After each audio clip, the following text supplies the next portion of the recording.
The largest print that I've created is a print that is 9 metres wide by 500 metres long.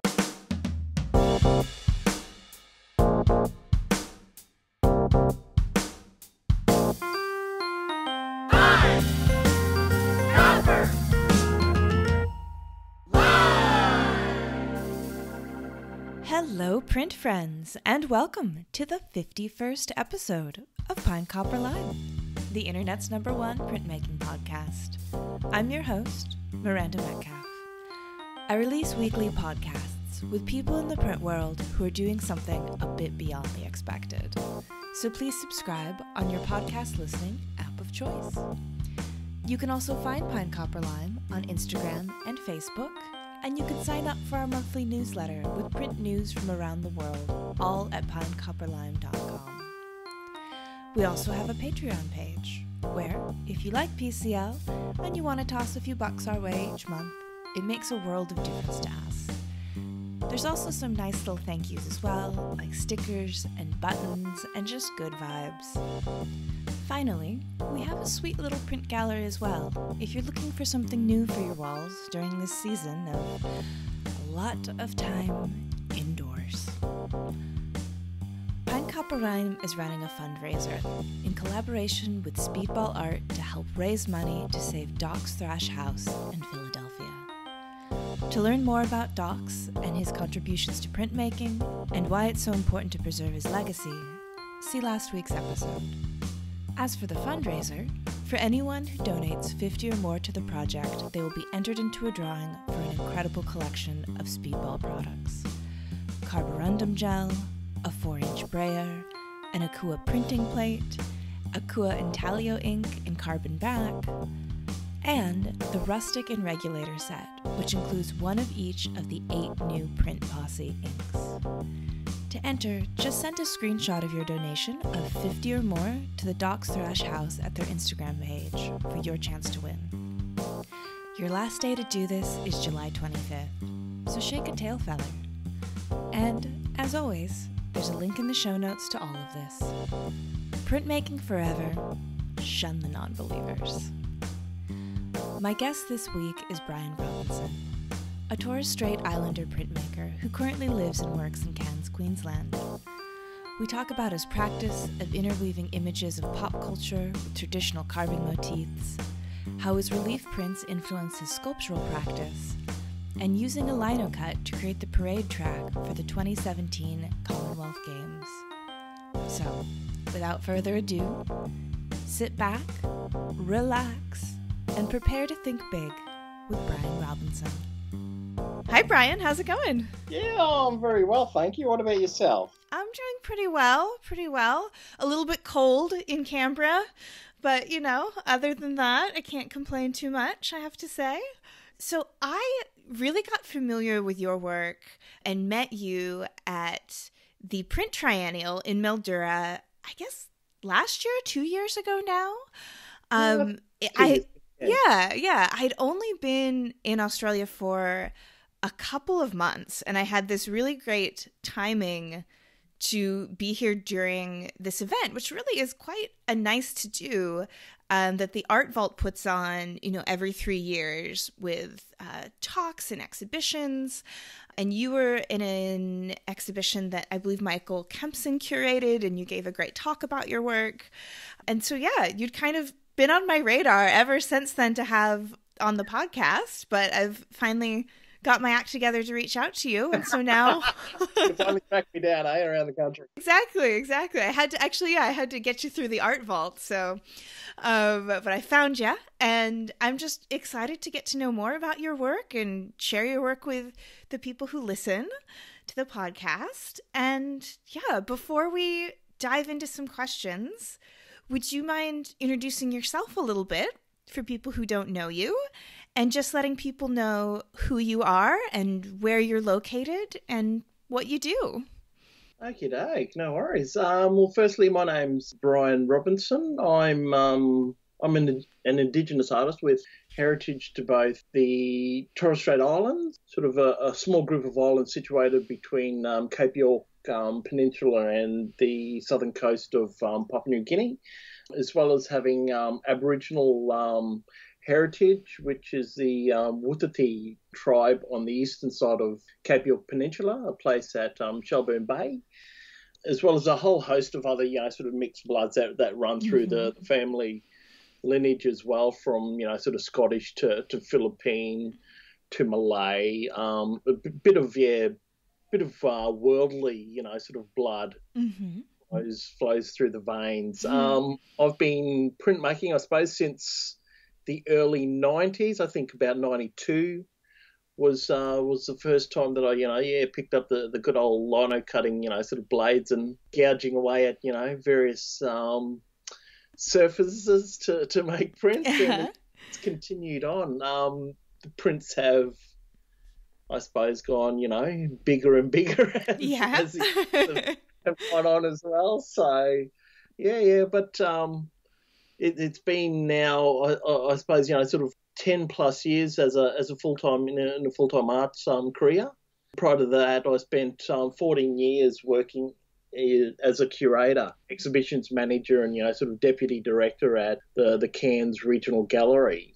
So sort of bringing in that sort of curatorial aspect to my practice as well. So that's pretty much me in a sort of a nutshell. And then, so in terms of your background, where did you grow up, and what role did art play in that time in your life? Well, I grew up on a small island called Waven.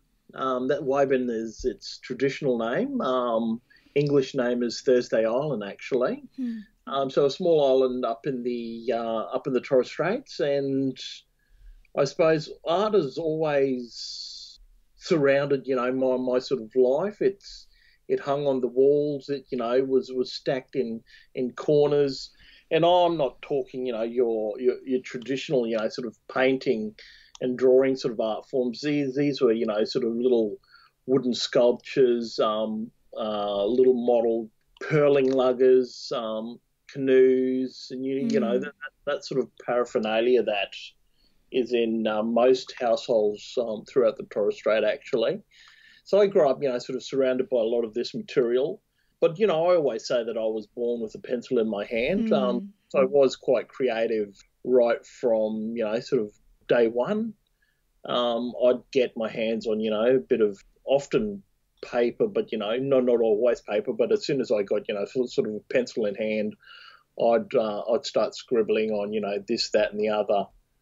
And so there was no sort of surface, I suppose, that was really or left untouched by sort of endeavour over the years, much to the horror of my parents as well.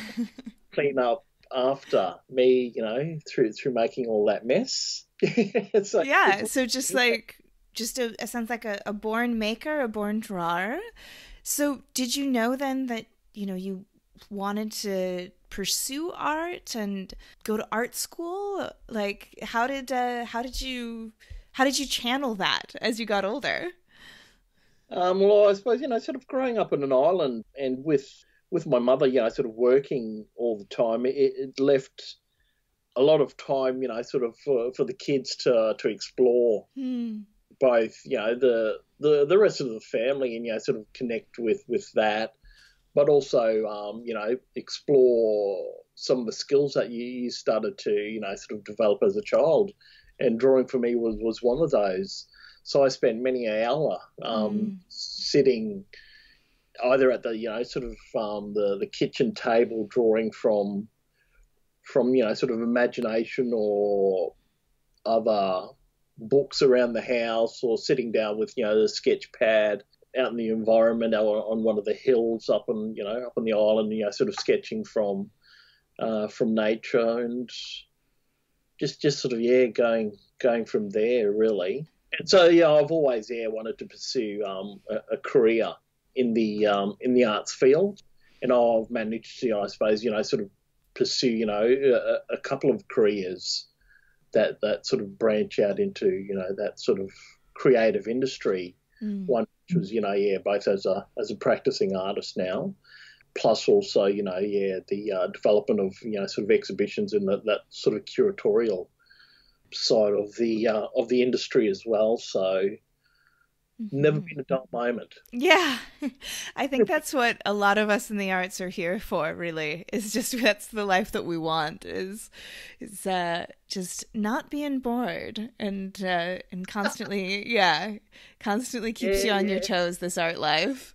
That's right. And unfortunately, I get bored really quickly. So I've got many projects happening, simultaneously at any one point in time. Yeah. Right now, I've got a couple of public art proposals that we're sort of developing. I've got another public art piece being fabricated, almost finished actually, ready for install down in Melbourne.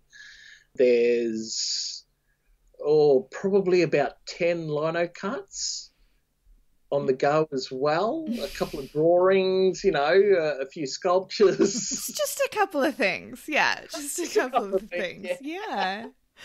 Yeah, definitely. Yeah, I definitely have questions for you about your sculpture, and then particularly too about like the public installations as well, and kind of all how that fits in.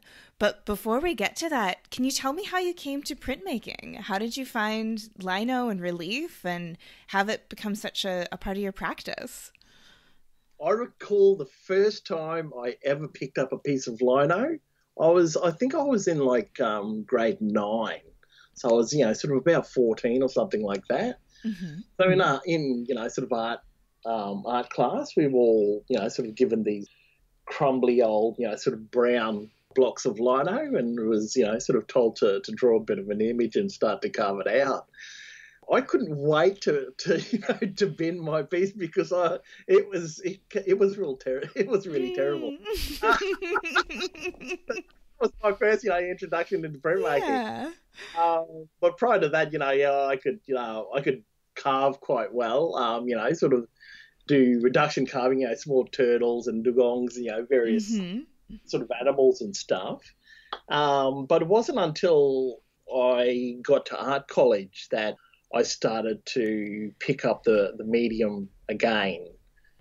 And it was one of the those first lessons, as a first year intake, and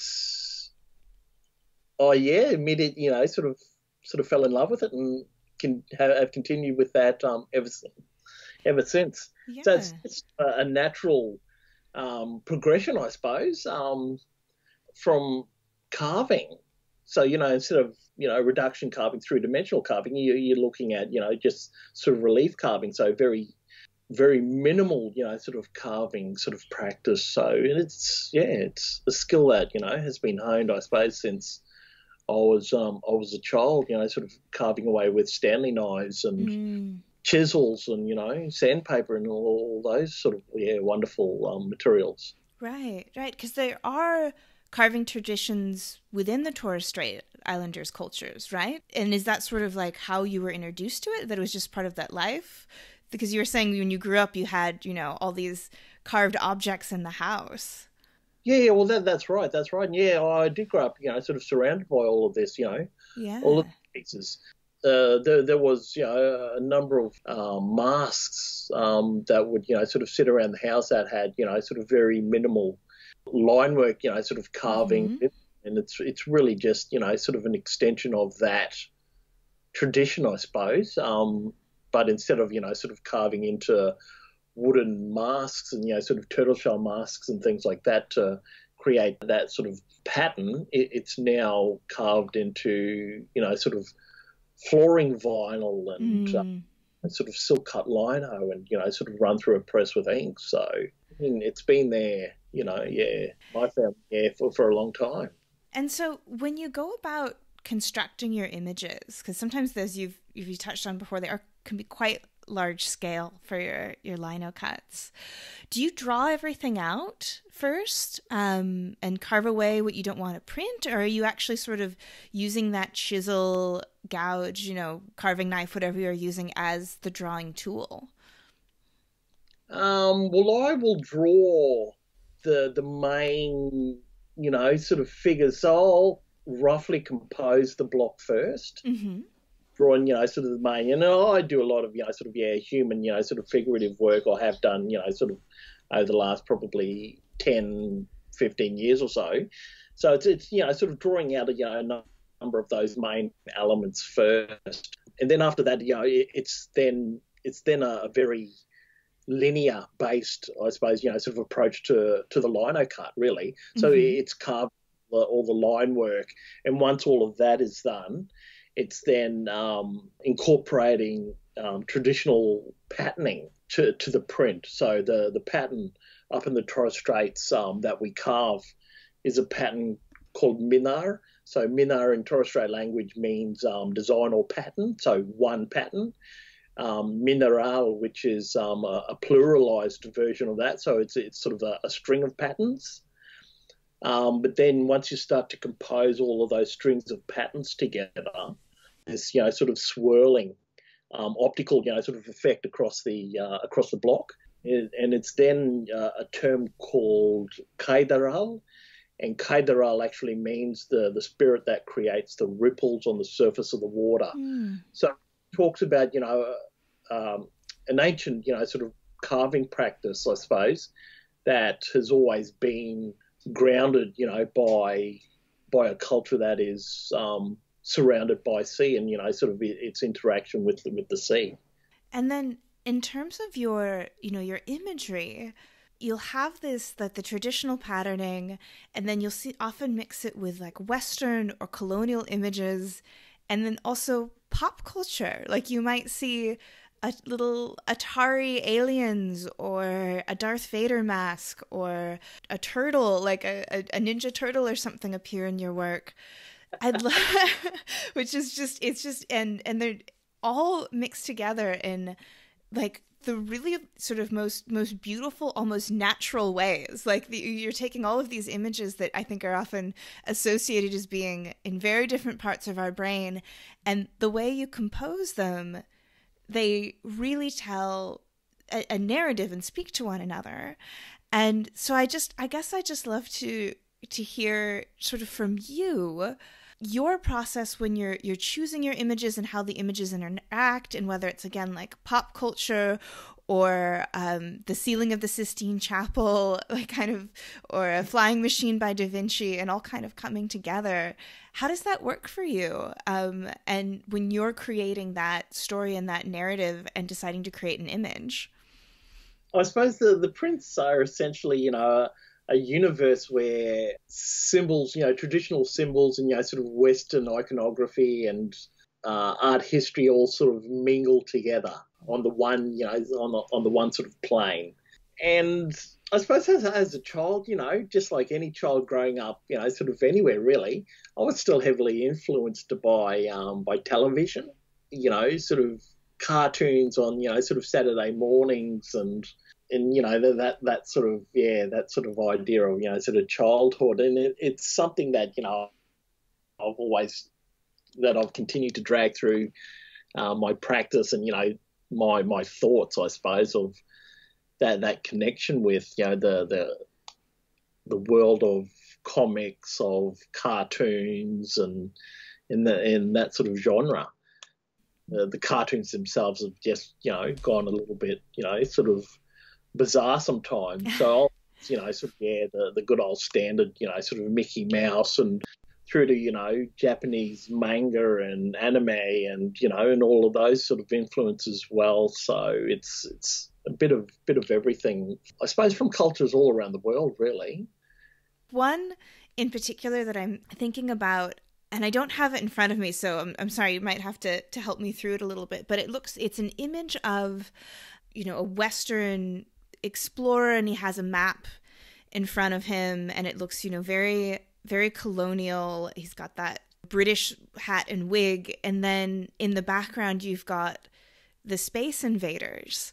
and so, you put it sort of like, again, in like that context of your work, where you've got like this thing that immediately puts this like almost this idea in our heads, of course, of invaders and this like light, almost comical kind of Atari style, right up against, the atrocity of colonial invasion in Torres Strait Islanders, but, truly anywhere that the colonizers showed up. But yeah, it's, I just think that's such like a wonderful kind of dark humor. That's the one that comes to mind really particularly when I'm thinking about like this mix of history and pop culture.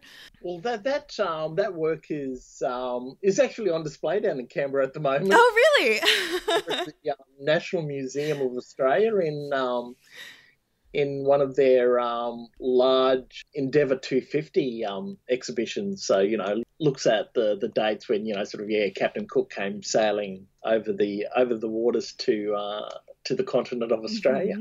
Mm-hmm.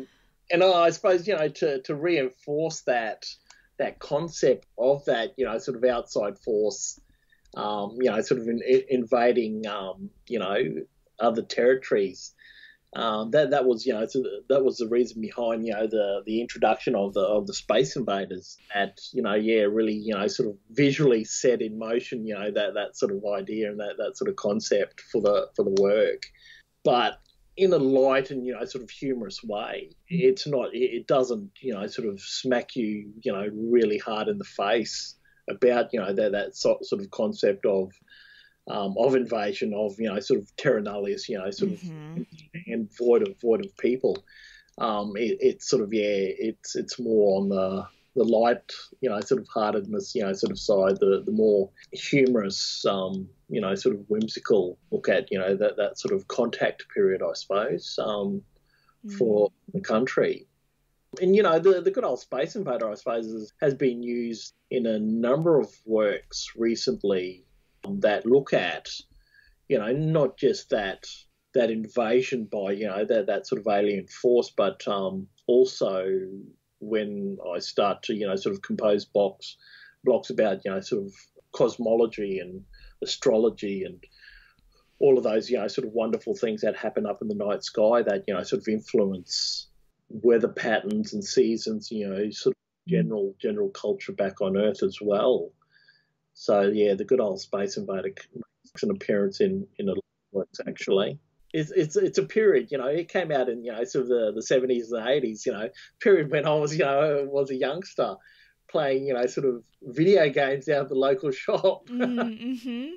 So it brings, again, sort of, bringing back in, those sort of childhood memories, into the works. So using, sort of little characters such as that, sort of speak to, all sorts of, sort of ages, both genders, black, white, you name it, everyone, sort of connects with a lot of the works that I create. That's such a good point. That the thing about like elements of pop culture like the Space Invaders is that it is something that tends to work as relatively similar shorthand for almost anyone in the world. And I think even for younger generations who maybe didn't play it, I definitely grew up playing it, and I can, I see that and I can hear the beep, boop, boop, boop, beep, boop, like it still has this really, like I have a very clear sort of memory of that and from childhood. But I think even for the kids these days, they still know that, like that image of those early 8-bit figures is something that has really penetrated through generations and still exists as really effective iconography that, again, has a certain universal language for people.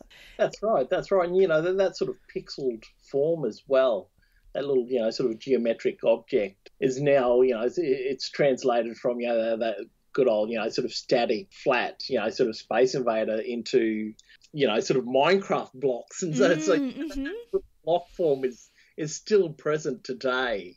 And, is used to build, a lot of, I suppose, sort of gaming platforms and stuff like that. So, yeah, the aesthetic has stayed with us and now in the 3-dimensional way with the Minecraft. Yeah, that's right.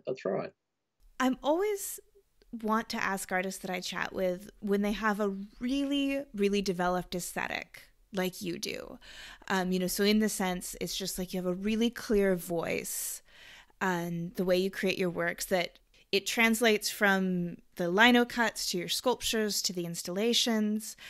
And I know that one of the main questions I get from younger artists who listen to this podcast is, how do I find my voice? Like, how do I develop it? And so I don't know if you have any words of wisdom for people who are just starting out in this world and they want to find a voice that's theirs that they can use to tell their stories and that feels really sort of true to them, but also really distinctive as well. How did you come to sort of find your aesthetic, and maybe other people can take some story from that would help them?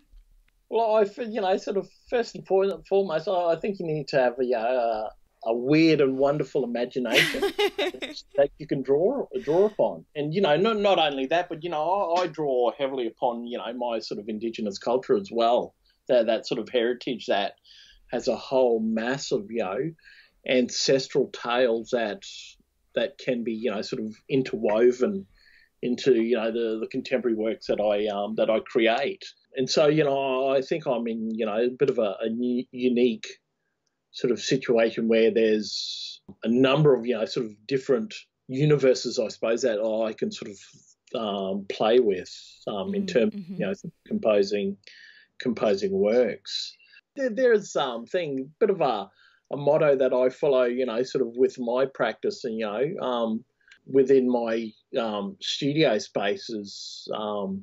And, I suppose, sort of irony would have it, it actually comes from a Walt Disney cartoon.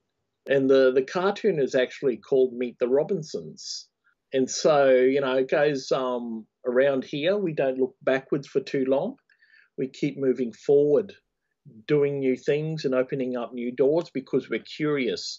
And curiosity keeps leading us down new paths. Keep moving forward. So, it's about, sort of looking for, those little moments of inspiration, sort of throughout your life and, sort of building on that, sort of idea and not being afraid to pursue those ideas that you do get. You have to go where your practice, where your creativity is taking you, and not kind of being afraid of that, just sort of like trusting the process and being willing to just see what comes out the other end. I think that is, really, really significant and something that can be hard as a young artist to develop that trust muscle, I think, for sure. Yeah, that's right. And, there's sort of inspiration that, sort of surrounds us all, whether that's, a visual, sort of stimulus that you see from, sort of the environment, or whether that's found in a book. That sort of inspiration also comes from other, sort of members of your family, of your extended, sort of peer group. My children, give me a lot of inspiration as well, not only through the use of their toys that I put into works and into, sculptures and prints and things like that, but just their general, sort of chaos and questioning this, that, and the other, and that sort of energy and vibe that they have as well. So, it's about, sort of drawing upon all of that knowledge and experience as well, and, trying to use that as, sort of a bit of a driving force for the practice as well. So yeah, it's pretty remarkable how the kid brain just works in such, I love how you said like the chaos of it, because it's just that it works in a way that's just so different from adult brains. And it can be really inspirational just to see the kind of rubbery thinking that they can have about things. And like the kid logic is really truly its own kind of logic. And yeah, it's definitely inspirational. I don't have children myself, but I've got good friends that have I guess they're 11 and an 8-year-old who I see quite a bit. And just some of the things that they say, the way they apply their logic to things, I just feel like I should constantly be writing it down, because I'm just like, this is incredible. Like, how did that even come out of your brain? Yeah. I'm just a big kid.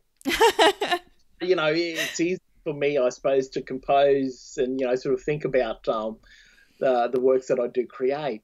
Well, I've still got that rubbery brain, like you sort of referred to. It does help. Definitely. Yeah. So speaking of the different media in which you work, I know that you've said in other interviews that your sculptural work really comes from the drawing and the printmaking practice. And I'm wondering if you can talk sort of directly to how printmakings maybe influence some of the paper sculpture work.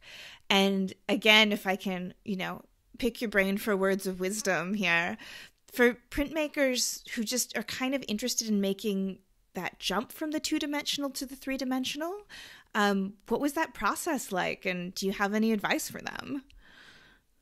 Well, I suppose, I first started off by getting, a wonderfully nice printed piece and pulling out the standing knife and just, hacking the hell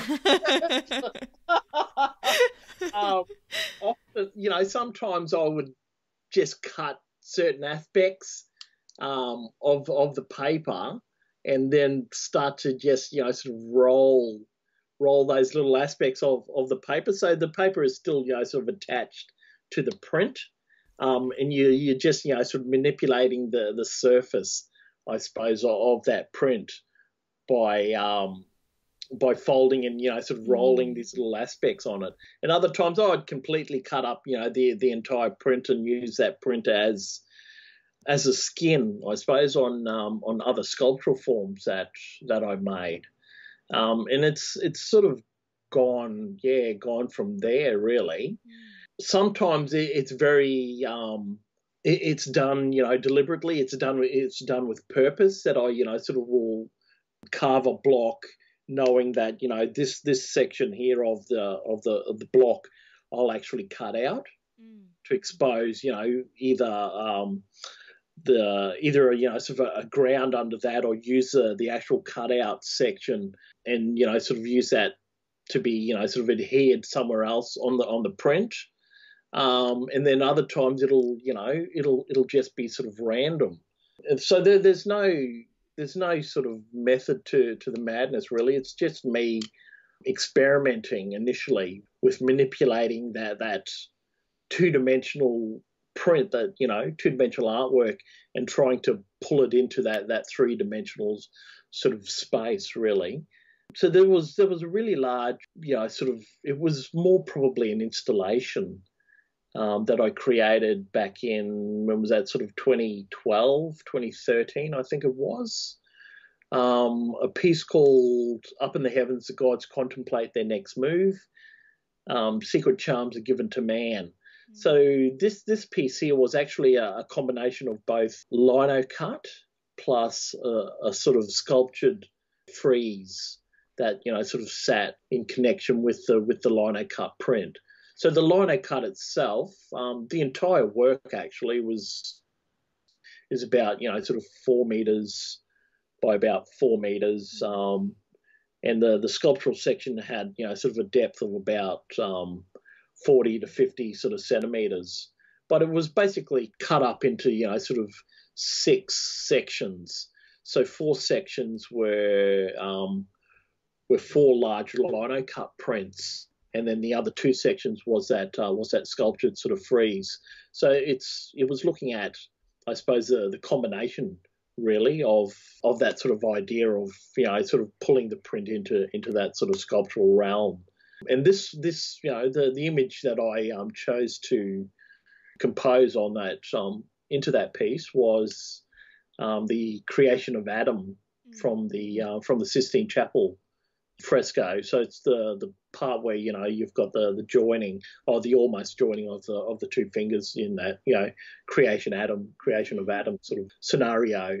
So most of the block itself, most of the work was, these 4 large linocut prints that had these naked, sort of male figures in the work.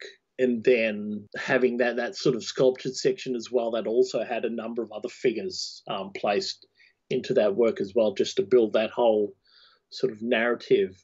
And so I've worked on a number of other pieces recently that connect with that, sort of 2 and 3 dimensional crossover, I suppose. When you're talking about, moving even larger, because the public installations I've seen from you, they're these freestanding sculptures, again, quite large scale, and they do have, they're full of like movement in their composition. They have that kind of swirling patterning effect as well. And I'm just sort of curious, when you're doing that, you have to work with like engineers and town planners and people who I think oftentimes people don't think of as professions that are typically thought to be part of the arts.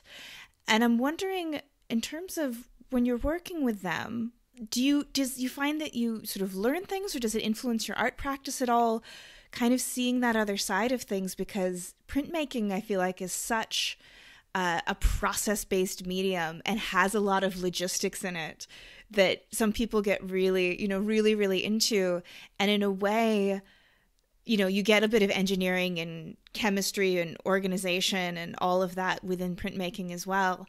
And I'm wondering if you find all of that as part of the creative process, or is it just kind of more just logistics for you?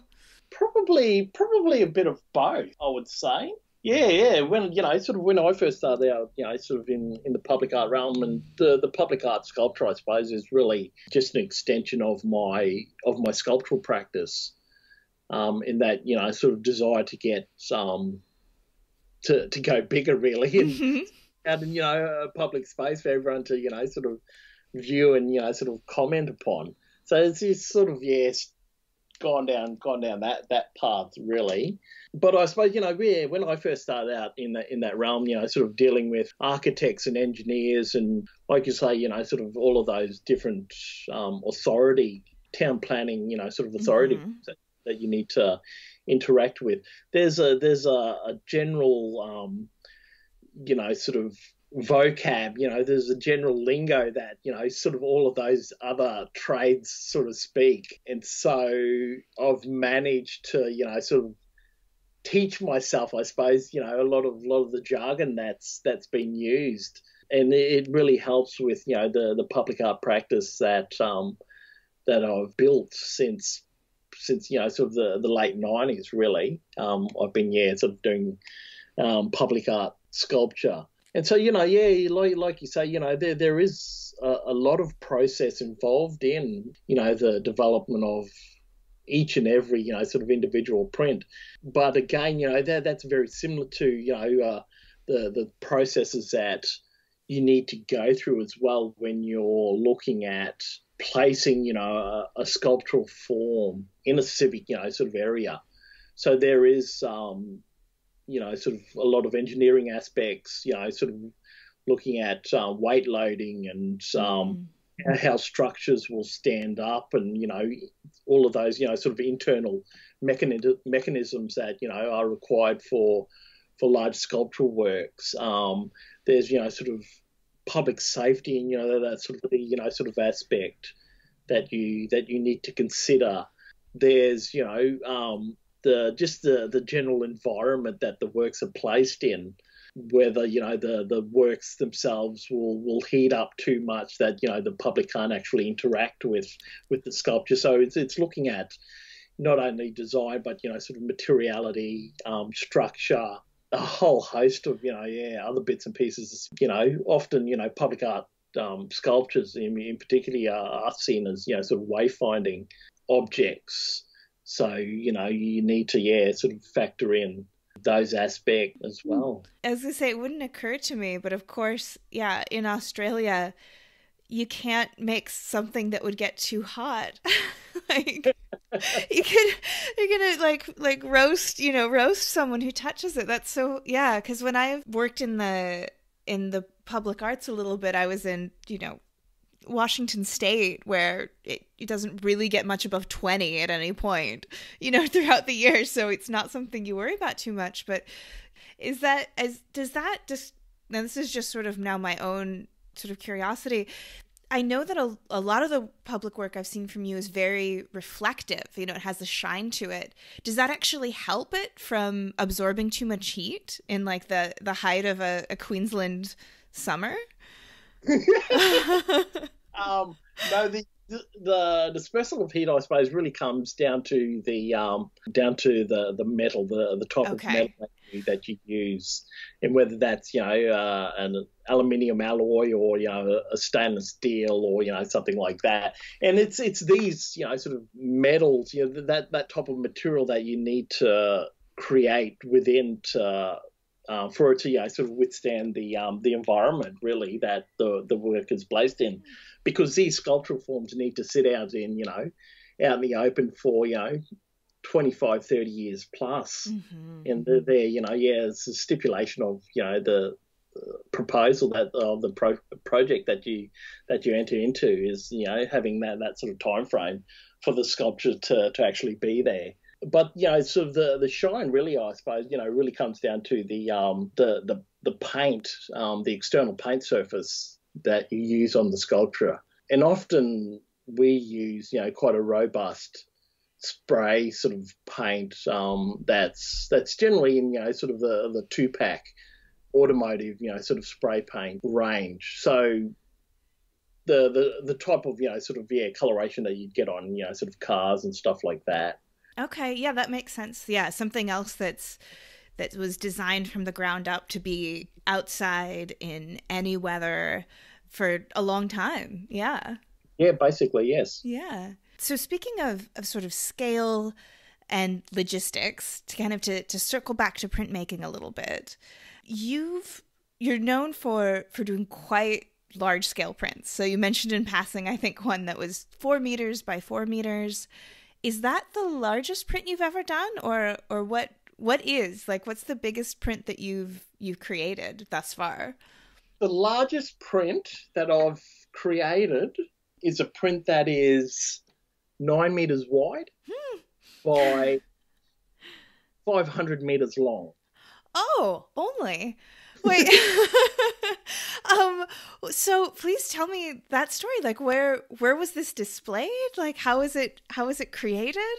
Please tell me about it.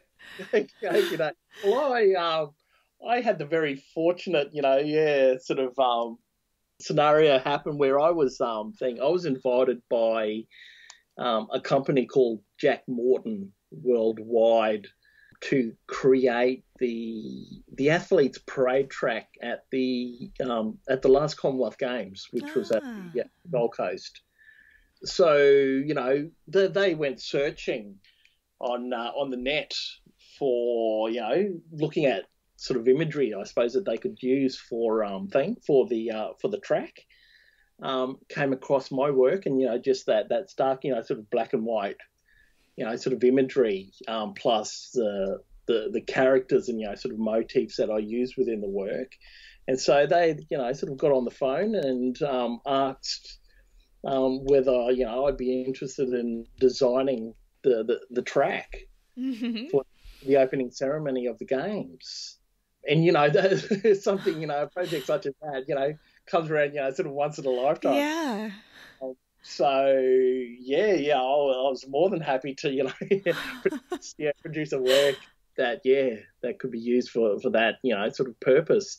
So it was the first time actually in the history of either the Commonwealth or the Olympic Games that that track design was actually given to an artist to create.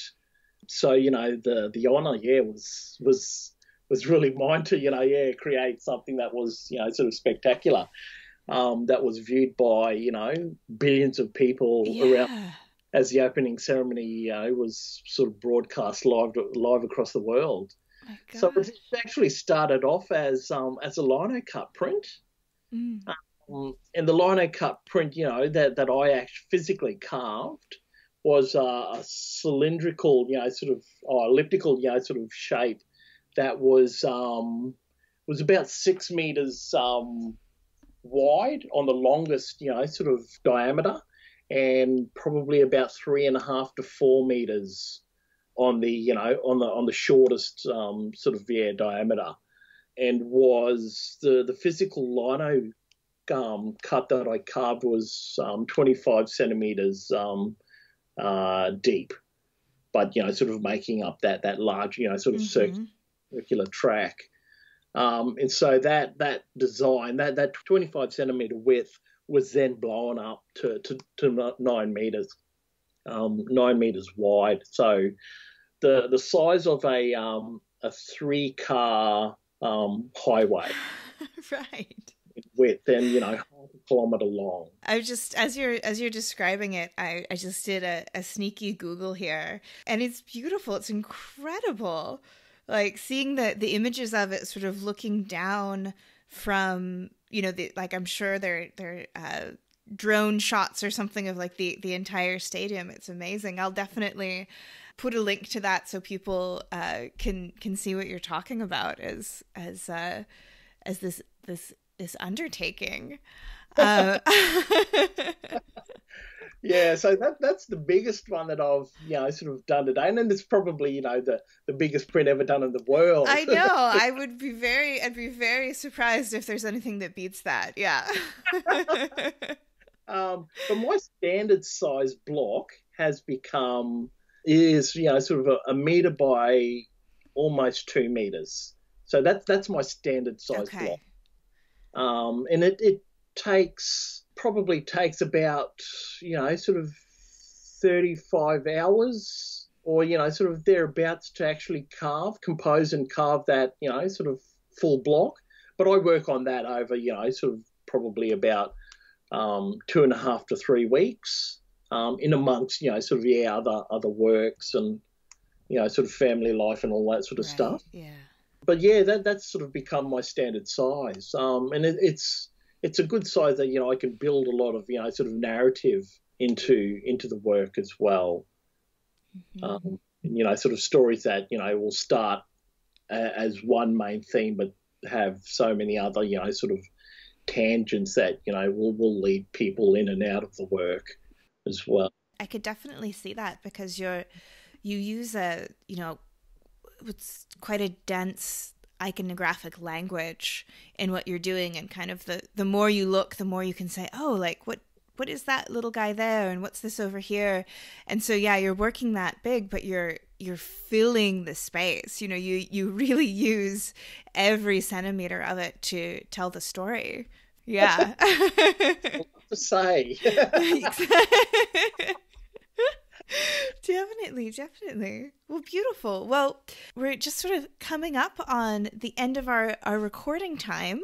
So I'm hoping before we sign off, could you tell anyone out there listening about any future projects that you have coming up that people can look for, or just anything in general you're looking forward to in the future? Wow.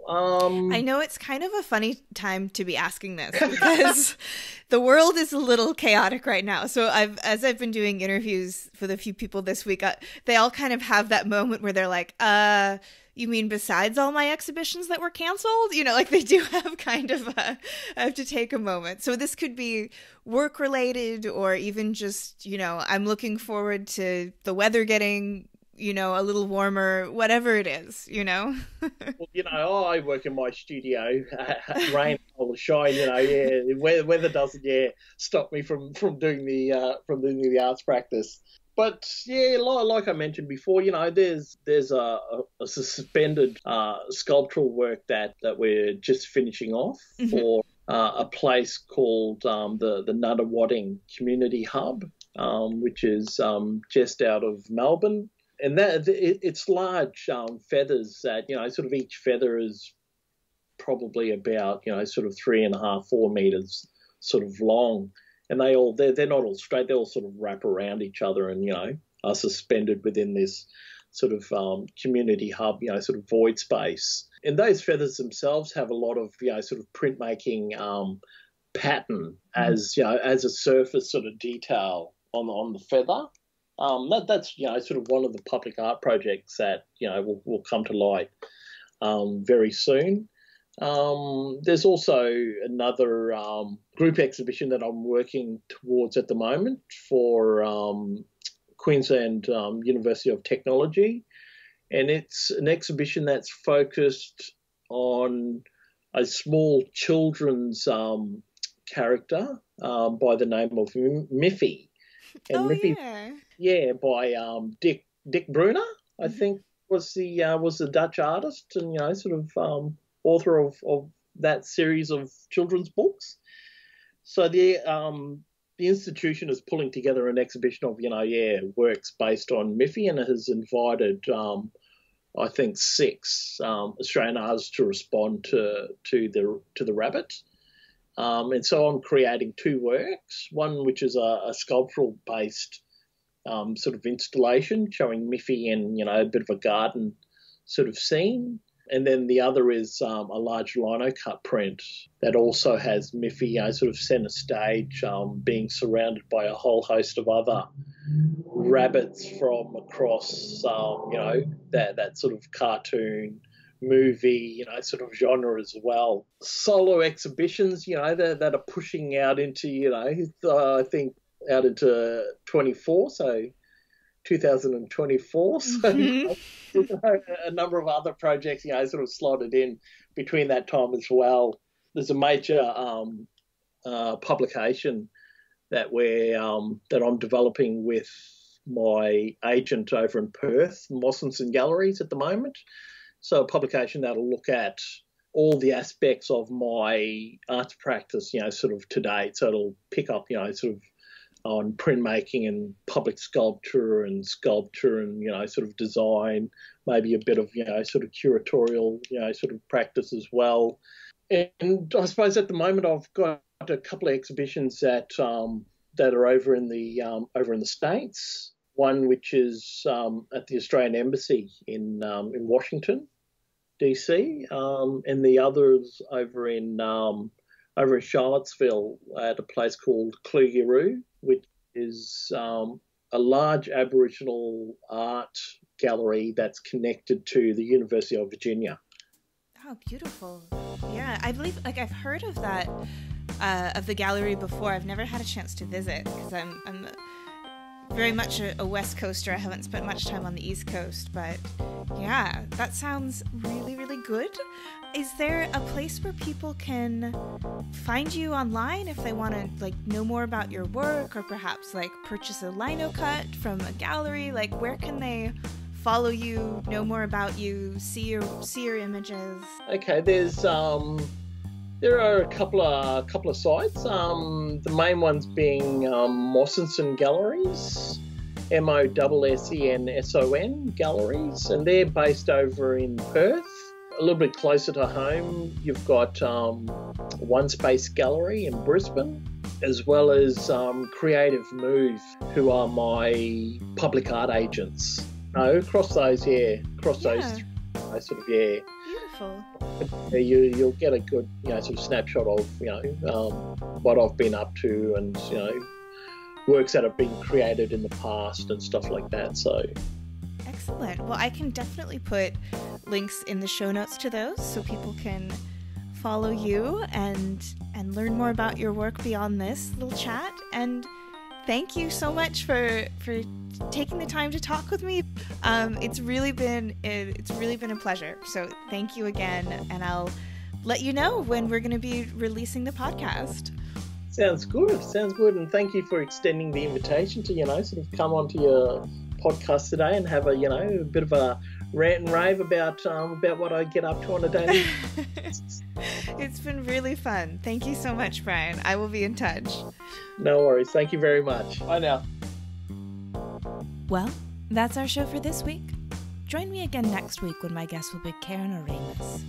Karen worked for 15 years as an associate professor in the College of Arts and Creative Enterprises at Zayed University in the United Arab Emirates, where she was responsible for the establishment and development of the first printmaking studio and printmaking discipline in the nation's capital of Abu Dhabi.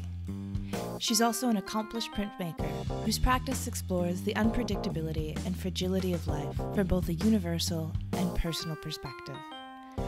This is emphasized through her examination of the concept of physical and environmental decay brought about by the passage of time. You won't want to miss it. This episode, like all episodes, was written and produced by me, Miranda Metcalf, with editing help from Timothy Pauschak and music by Joshua Weber. I'll see you next week.